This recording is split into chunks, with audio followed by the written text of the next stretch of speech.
আসসালামু আলাইকুম, welcome back to my channel Jahan's recipe. Friends, আজকে আমি একটা নতুন রেসিপি নিয়ে হাজির হলাম। আশা করি আপনাদের ভালো লাগবে। ভালো লাগলে প্লিজ একটা কমেন্ট করে জানাবেন কেমন লেগেছে। ফ্রেন্ডস, আপনাদের মূল্যবান সময় নষ্ট না করে শুরু করে দিচ্ছি আমার আজকের রেসিপি ম্যাঙ্গো ডেজার্ট। আর এজন্য আমি একটা কুকারে 1 লিটার পরিমাণ দুধ নিয়ে নিলাম।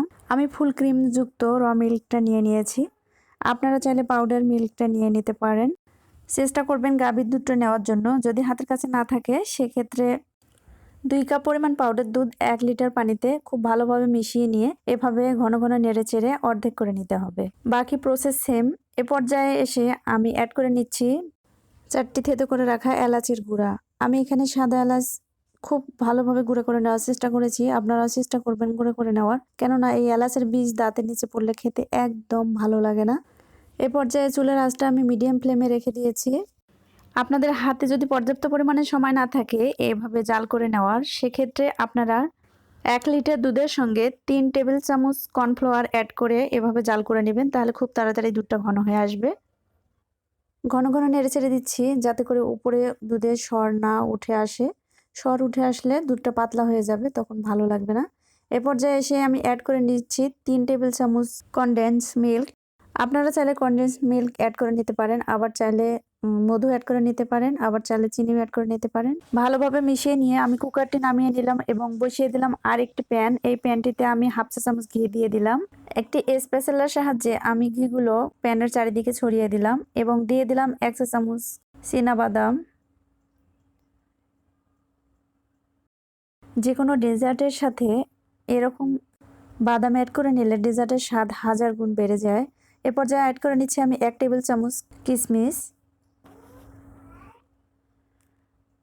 আবার একটু নেড়েচেড়ে আমি অ্যাড করে নিচ্ছি 1/2 চা চামচ কাঠবাদাম কুচি, 1/2 চা চামচ পেস্তা বাদাম কুচি। দুটো মিলে 1 চা চামচ অ্যাড করে নিচ্ছি আমি। খুব ভালোভাবে নেড়েচেড়ে দিচ্ছি। এ পর্যায়ে আমি চুলার আঁচটা কিন্তু মিডিয়াম টু লো ফ্লেমে রেখে দিয়েছি। কিশমিশগুলো ফুলে উঠলে এবং বাদামগুলোর হালকা কালার চেঞ্জ হয়ে আসলে আমি নামিয়ে নিচ্ছি। আমি দেখিয়ে দিচ্ছি। এ পর্যায়ে আমি নামিয়ে নিলাম। আমি আবার লিকুইড দুধের কুকারটি বসিয়ে দিলাম এবং খুব ঘন ঘন নেড়েচেড়ে দিচ্ছি। এ পর্যায়ে আমি চুলার আঁচটি মিডিয়াম ফ্লেমে করে দিয়েছি। অ্যাড করে নিচ্ছে ভেজে রাখা কিশমিশ বাদাম।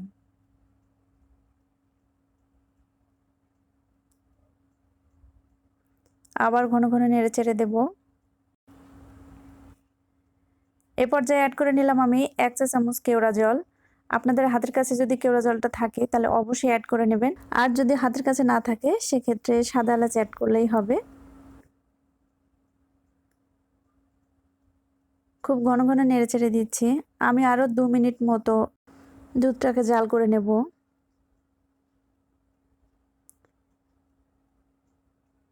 অনবরত নেড়েচেড়ে দিতে হবে। এ পর্যায়ে এসে আমি নামিয়ে নেব। আমি দেখিয়ে দিচ্ছি। আমি আগে যে দুধটা জাল করে নিয়েছিলাম ওই দুধটা থেকে আমি সামান্য কিছু দুধ তুলে নিয়ে ওইটাতে আমি 1 কাপ পরিমাণ পাউডার দুধ মিক্স করে নিয়েছি এবং এর সঙ্গে অ্যাড করে নিয়েছি 1 চা চামচ কাস্টার্ড পাউডার। এখন যদি আপনারা জিজ্ঞেস করেন আপু কাস্টার্ড পাউডারের পরিবর্তে কোনো কিছু অ্যাড করা যাবে কিনা, তাহলে আমি বলবো কাস্টার্ড পাউডারের পরিবর্তে আপনারা 1 চা চামচ কর্নফ্লাওয়ার অ্যাড করে নিতে পারেন। যদি হাতের কাছে কোনোটাই না থাকে কোনো সমস্যা নেই, শুধু পাউডার দুধ এভাবে মিক্স করে নেবেন, তাতেই ভালো লাগবে। আমি খুব ঘন ঘন নেড়েচেড়ে এটাকে 5 মিনিট মতো জাল করে নিলাম। দেখতেই পাচ্ছেন কত সুন্দর একটা কালার এসেছে এবং এটা ডেজার্টের স্বাদটাকে শতগুণ বাড়িয়ে দিবে, ডেজার্টটাকে অনেকটা রিচ করবে। তাছাড়া এটা রুটির সাথে খেতে খুবই ভালো লাগে। হয়ে গেছে, নামিয়ে নিলাম। এ পর্যায়ে এসে আমি একটি প্যান চুলায় বসিয়ে দিলাম এবং পরিমাণ মতো পানি দিয়ে দিয়েছি। দিয়ে দিলাম 1 চা চামচ ঘি।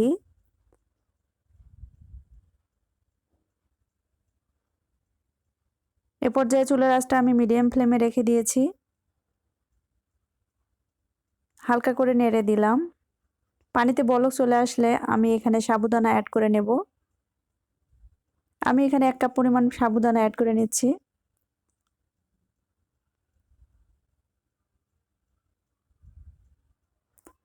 চেষ্টা করবেন সাবুটা সিদ্ধ করার সময় অবশ্যই একটু ঘি বা তেল দিয়ে দেওয়ার, তাহলে সাবুগুলো খুব ঝরঝরে হবে এবং দেখতে খুব সুন্দর হয়, খেতেও অনেক বেশি ভালো লাগে। সাবুতে যে একটা আঠালো ভাব থাকে ওই আঠালো ভাবটাও কেটে যায়।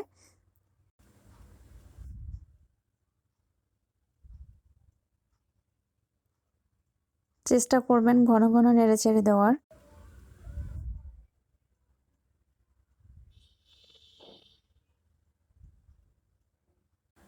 আমি 5 মিনিট মতো জাল করে নিলাম। এ পর্যায়ে এসে আমি অ্যাড করে নিচ্ছি 1 চা চামচ লেবুর রস।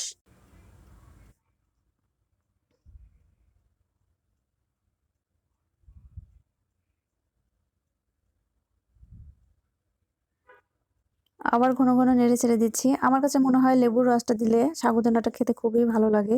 একদম পারফেক্টভাবে সিদ্ধ হয়ে যায়, খুব ভালো লাগে দেখতে।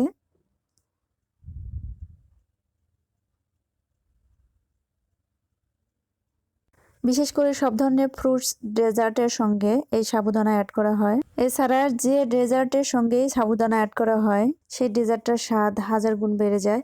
খেতে খুবই ভালো লাগে, বিশেষ করে বাচ্চারা এটা খেতে খুবই পছন্দ করে। যে কোনো খাবারের সঙ্গে সাবুদানা অ্যাড করে নিলে বিশেষ করে বাচ্চাদের এবং বয়স্কদের খেতে খুবই সুবিধা হয়। গলায় আটকে যাওয়ার কোনো রিস্ক থাকে না। তাই আমি আমার বাসায় বাচ্চাদের জন্য কোনো ডেজার্ট তৈরি করলে তার সঙ্গে একটু হলেও সাবুদানা অ্যাড করে নেই। তাতে করে বাচ্চারা খুব কমফোর্টেবলভাবে খেতে পারে। আপনারা প্লিজ ট্রাই করবেন, ট্রাই করলে বুঝতে পারবেন। আমি দেখিয়ে দিচ্ছি আমার সাবুদানা একদম পারফেক্টভাবে সিদ্ধ হয়ে গেছে। আমি এগুলো একটি ছাঁকনিতে ঢেলে নিচ্ছি। ছাঁকনিতে ঢেলে নেওয়ার সঙ্গে সঙ্গে নর্মাল পানি দিয়ে দিতে হবে।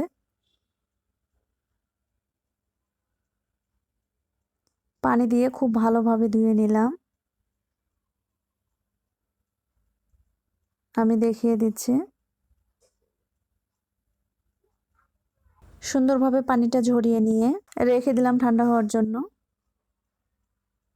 এ পর্যায়ে আমি 4টি হাড়ি ভাঙ্গা আম নিয়ে নিলাম। আমি দেখিয়ে দিচ্ছি আমগুলা কিন্তু খুবই মিষ্টি, খেতে খুবই ভালো লাগে। এমনিতেই সবসময় ফ্রেশ ফ্রুটস খেতে ভালো লাগে না, এই গরমের সময় একটু ডেজার্ট করে খেলে খুবই ভালো লাগে, সবাই পছন্দ করে।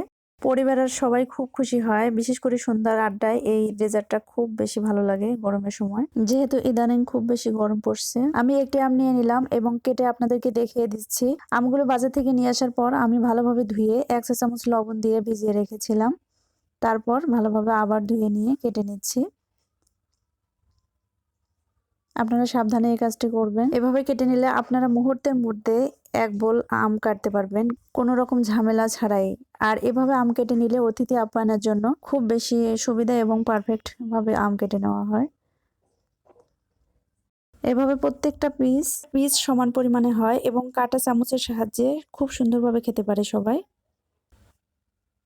আমি একটি চামচের সাহায্যে এগুলোকে নামিয়ে নিচ্ছি।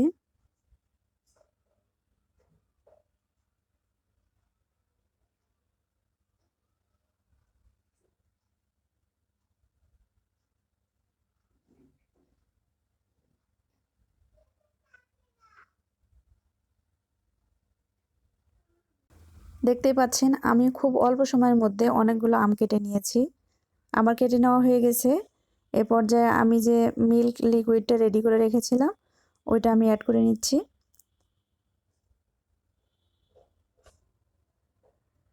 এটা দেখতে যতটা সুন্দর লাগছে খেতে তার চেয়ে অনেক বেশি মজাদার। প্লিজ আপনারা ট্রাই করবেন, ট্রাই করলে বুঝতে পারবেন। আমি একটু মিশিয়ে নিচ্ছি।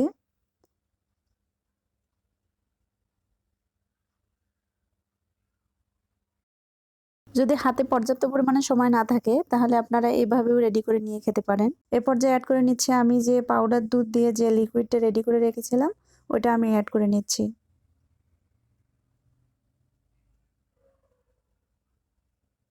পরিমাণ মতো দিয়ে দিলাম। আপনারা চাইলে সবটাই দিয়ে দিতে পারেন, আবার চাইলে অর্ধেকটা অ্যাড করতে পারেন। আবার আমি একটু মিশিয়ে নিব। খুব ভালোভাবে মিশিয়ে নিয়ে আমি খানিকটা তুলে নিলাম। যারা সাবুদানা খেতে পছন্দ করেন না আমি তাদের জন্য তুলে নিলাম এবং যারা সাবুদানা খেতে পছন্দ করেন তাদের জন্য আমি সাবুদানা অ্যাড করে নিচ্ছি। আপনারা যে যেভাবে পছন্দ করেন সেভাবে ডেকোরেশন করে নেবেন। এটা সম্পূর্ণ আপনাদের ইচ্ছা অনুযায়ী। তবে এটা তৈরি করা কিন্তু খুবই সহজ এবং কম সময়ে তৈরি করা যায়। কম সময়ে কিভাবে দুধটা পারফেক্টভাবে ঠিক করা যায় সে প্রসেস আমি শিখিয়ে দিয়েছি। আপনারা যদি ওই প্রসেসে দুধটা হাফ করে নেন তাহলে অবশ্যই খুব তাড়াতাড়ি মিল্ক লিকুইডটা রেডি করে ফ্রিজে রেখে দিলে যে কোনো সময় ফ্রুটস কেটে দিয়ে অ্যাড করলেই আমাদের ডেজার্ট রেডি। আমি অ্যাড করে নিলাম সামান্য পরিমাণে জেলো। এই জেলো রেসিপিটা আমার অন্য একটা ভিডিওতে দেওয়া আছে, আপনারা চাইলে সেখান থেকে দেখে নিতে পারেন। জেলো যে কোনো ডেলিশাস রেসিপি ডেকোরেশনের জন্য পারফেক্ট একটা আইটেম। এটা দেখতে খুবই ভালো লাগে এবং খেতেও খুব ভালো লাগে। আমার ভিডিওটি যদি ভালো লাগে তাহলে প্লিজ একটা লাইক করে আমার পাশে থাকবেন এবং সাবস্ক্রাইব করে বেল বাটনটাতে প্রেস করে যাবেন। ভালো থাকবেন, সবার সুস্বাস্থ্য কামনা করে এখানে শেষ করছি। আল্লাহ হাফেজ।